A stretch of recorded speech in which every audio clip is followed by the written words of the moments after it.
Mario Dandi Satrio dan Shane Lucas dijadwalkan menjalani sidang lanjutan kasus penganiayaan terhadap Kristalino David Ozora di Pengadilan Negeri Jakarta Selatan pada hari ini Selasa 13 Juni.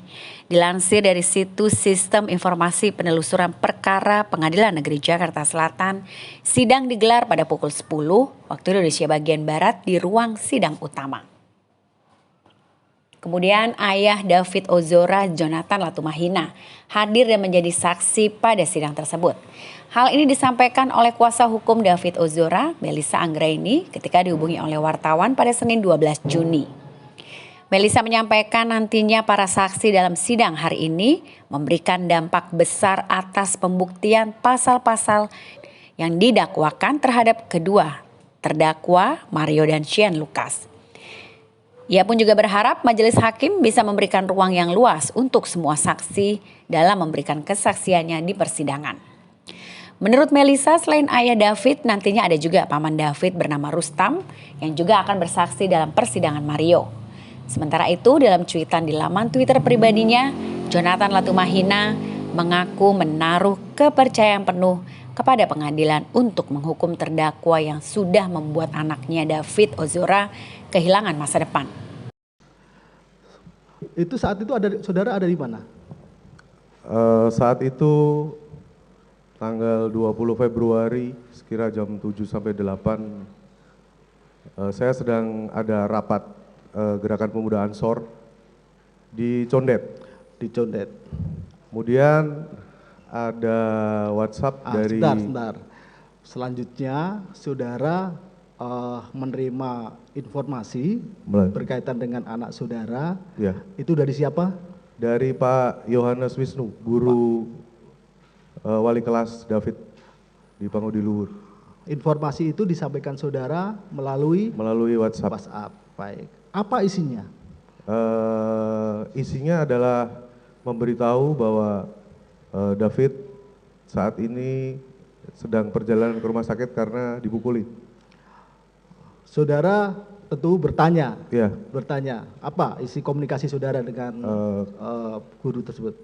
Kemudian saya telepon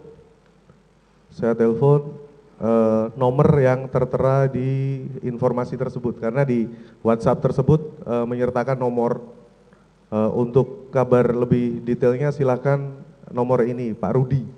Pak Rudi. Karena Pak Rudi yang mengantar David ke Medika Permata Hijau. Nomornya saudara masih ingat? Tidak ingat. Tidak ingat ya. Tapi itu adalah atas nama Pak Rudi. Pak Rudi. Ya. Rudi. Kemudian saya telepon. Ya. Saya telepon Pak Rudi. Awalnya telepon tidak diangkat karena nomornya tidak dikenal. Kemudian saya WhatsApp. Izin Pak, saya Jonathan, bapaknya David. Baru kemudian Pak Rudi telepon. Apa isi pembicaraan obrolannya? Pak Rudi? Ini saya bawa David ke Permata Hijau di UGD karena tidak sadar. Hanya info seperti itu, kemudian saya langsung saya langsung ke sana. Jadi ketika saudara berkomunikasi dengan saudara Rudi, itu posisinya si Pak Rudi itu sudah ada di Permata Hijau? Di Permata Hijau. Sudah, bro. Baik. Waktu itu jam berapa? Sekira jam 8 kurang ya. 8 kurang. Ya. Akhirnya saudara menuju ke rumah Permata sakit. Hijau, ya. Saudara sendirian atau Saya ditemanin istri saya. saudara dengan istri saudara? Iya, jadi saya pulang dulu untuk jemput istri, baru kemudian ke Permata Hijau karena satu jalur. Waktu itu istri saya di Pancoran. Baik. Saudara sampai di Permata Hijau. Sampai di Permata Hijau. Bertemu dengan siapa? Saudara tanya informasi atau langsung? Di depan UGD banyak teman-temannya David. Ya. Teman sekolah. Teman sekolah. Kemudian ngasih arahan masuk aja, David di dalam. Dari teman-temannya ada enggak si para terdakwa ini? Enggak ada. Tidak ada. Baik. Saudara akhirnya oleh teman-temannya David dipersilakan masuk. Iya. Masuk. Saudara masuk langsung menuju IGD. Masuk ke Bangsal yang tempat David berada. Berada di situ. Saudara di situ bertemu dengan siapa di IGD? Perawat. Perawat. Iya. Baik. Saudara melihat kondisi David. Lihat. Melihat ya, melihat kondisi David yang sedang dalam perawatan. Iya. Nah, saudara ada komunikasi dengan perawat. Iya. Apa komunikasi saudara? Kita observasi dulu karena David tidak sadar kondisinya. Selanjutnya, saudara kan melihat kondisinya David. Iya. Yang saudara lihat, bagi keadaan anak korban David. Yang saya lihat waktu itu saya langsung